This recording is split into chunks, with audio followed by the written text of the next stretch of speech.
Rational exponents. So we have some rules of exponents.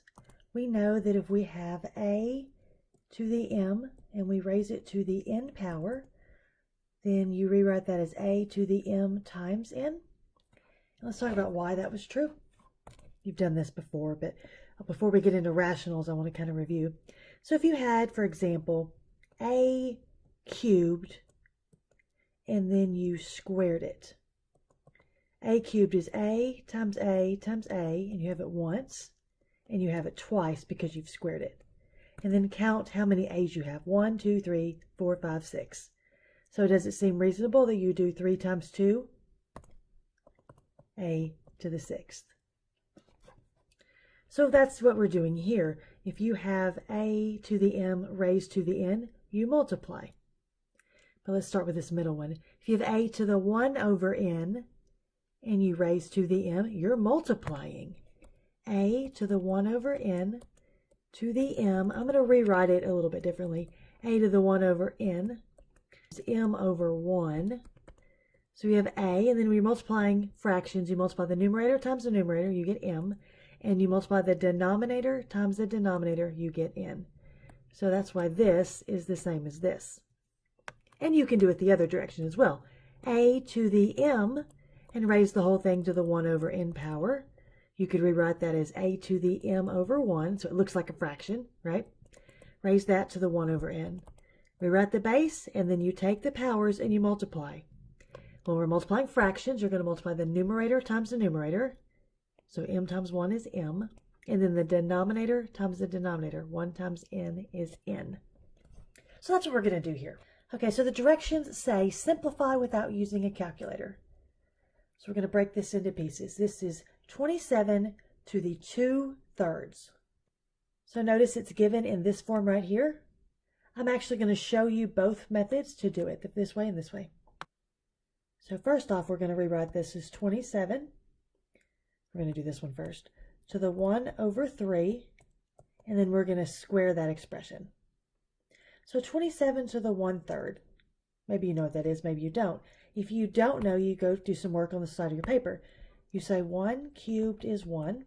Oh, that's not 27. Keep going. 2 cubed, well, that's 2 times 2 is 4 times 2 is 8. Oh, still not there. Keep going. I'm just going to try integers because this is an integer. And I'm going to keep raising an integer to the 3rd power until I get that 27. So 3 cubed, well, that's 3 times 3 is 9 times 3, we do get 27. So 27 to the 1/3 is 3. This is 3. And don't forget we bring that 2 down. I'm going to make a little note here though. 27 to the 1/3 is equal to 3 because 3 cubed is 27. So this little 3 right here, we ask the question, what do we cube to get 27? So that's why we did this process here. Okay, then we keep going, right? What is 3 squared? Well, 3 squared is 9. So 27 to the 2/3 is 9. Or let's do this method. So we could do 27, and notice m over n, we take the numerator, and that's what we keep inside. So 27 squared, and then the power on the outside is 1/3. Okay, I don't know about you, but I don't know what 27 squared is off the top of my head. So I'm going to calculate it because it said without a calculator, right? So 27 squared. Okay, that's 27 times 27. 7 times 7 is 49. And then 7 times 2 is 14. So 14 plus 4, we get 18, 189. Then we put a 0 for a placeholder, then we do 2 times this, right? So 2 times 7 is 14. And then 2 times 2 is 4, plus 1 we get 5. So 9, 8 plus 4 is 12, so we get 729. And maybe you knew that off the top of your head. If you didn't, you can calculate it by hand if you need to, because it says without a calculator. So this is 729. And then to the 1/3 power. Now keep in mind, 729 to the 1/3, this 3 on the bottom here, the denominator of this power, asks the question, what do I cube to get 729? Well, I don't know, let's try. So over here we got We did 1 cubed, 2 cubed, 3 cubed. We're not near 729. We have to keep going. Okay, so I'm just going to continue along here. 4 cubed. Well, that's 4 times 4 is 16 times 4 is 64. Then we do 5 cubed. 5 times 5 is 25, so times 5 more is 125. 6 cubed, 216, still not there. 7 cubed. Well, 7 times 7 is 49, times another 7, 343, and I'm running out of room. Okay, then we have 8 cubed. Let me just do it up here. 8 cubed. 8 times 8 is 64, and then multiply by another 8. We get 512. 9 cubed. Hopefully we're getting close. 9 cubed is 9 times 9 is 81. So then 9 times 81. 9, oh, here we go. Finally get 729. So this is 9. Okay, the one I prefer is this way, right? I could do this one pretty much in my head. The numbers got really big here because I squared 27, and then I had to say, well, what do I cube to get 729? You can do it, but it's a lot harder. So let's try this one, 81 to the 3/4. Okay, so we're going to try to make it smaller first, okay? So this is going to be 81 to the 1/4 power. We're using the denominator of my power and putting the numerator on the outside. This says, what do we raise to the 4th power to get 81? I don't know. We come over here and we practice. 1 to the 4th is 1. 2 to the 4th. Well, 2 times 2 is 4. Times 2 more is 8. Times 2 more is 16. 3 to the 4th. 3 times 3 is 9. And then you have another 9. 9 times 9 is 81. So this is it. This one we can stop. So then we say, okay, well, this is 3. If 3 to the 4th is 81, then we know 81 to the 1/4 is equal to 3. So this is 3, but I still have my cubed out here. So 81 to the 1/4 was this 3. Then I have 3 cubed. Well, 3 cubed, we just said it was 27. I want to show you, we're not going to do it, but I'm going to show you if I did it the other way. Or I'd have to do 81 cubed and then to the 1/4 power. The numbers are going to get really big. 81 cubed, plugged it in my calculator, 531,441. So 531,441. And then to the 1/4 power. I'm going to have a really hard time doing that in my head.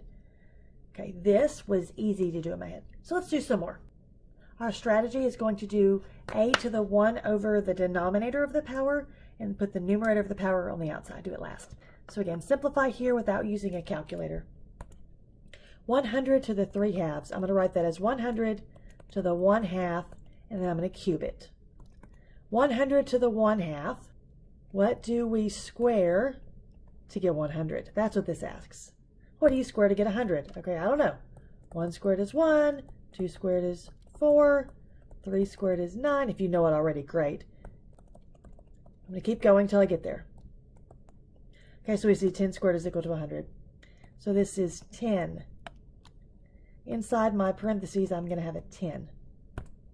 100 to the 1/2 is 10.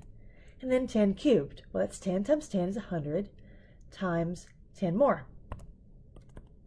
So you actually end up with 3 zeros, 1,000. Okay, 16 to the 5/4. So let's write this as 16 to the 1/4, and raise that to the 5th power. 16 to the 1/4. We'll go back up here. We did the 4ths already, right? Didn't we do 4ths up this example? 16 to the 1/4 means what do I raise to the 4th power to get 16? I have it right here, right? 2 to the 4th was 16. So 16 to the 1/4 is going to be 2. So this right in here is a 2. I still have my 5 out here. 16 to the 1/4 is 2. And then 2 to the 5th, well, 2 to the 4th is 16, so multiply by 2 again. 16 times 2, you get 32. I want to point out something on these. If you notice, the exponents of the 100 to the 3/2 and 16 to the 5/4, both of the exponents were numbers bigger than 1. So when you do this simplification, your answer is going to be bigger than the base. 32 is bigger than 16. 1,000 is bigger than 100. Up here, we had 27 to the 2/3. 2/3 is a number smaller than 1, so your result is going to be 9 in this case, which was smaller than 27. Same thing here. 81 to the 3/4. The answer was 27 because you're raising this to a power smaller than 1. Let's do one more. 64 over 125 to the 2/3. We have 64 over 125. We're going to write this as 64 to the 1/3 and then squared. So we're looking at cubes, perfect cubes. So 1 cubed is 1, 2 cubed is 8. And I'm just going to write out a whole bunch till I get to 125. And I can stop because I have both 64 and I also have 125. So 64 to the 1/3, you can do them in pieces. If you are more comfortable writing it like this, you certainly can. 64 to the 1/3 says, what do I cube to get 64? 4, right? If 4 cubed equals 64, then 64 to the 1/3 equals 4. So that's a 4 right here. And then 125 to the 1/3 is going to be 5, because 5 cubed is 125, so 125 to the 1/3 is 5. And then from here, we're just going to square the numerator and denominator. So 4 squared, well, that's 16, and 5 squared is 25.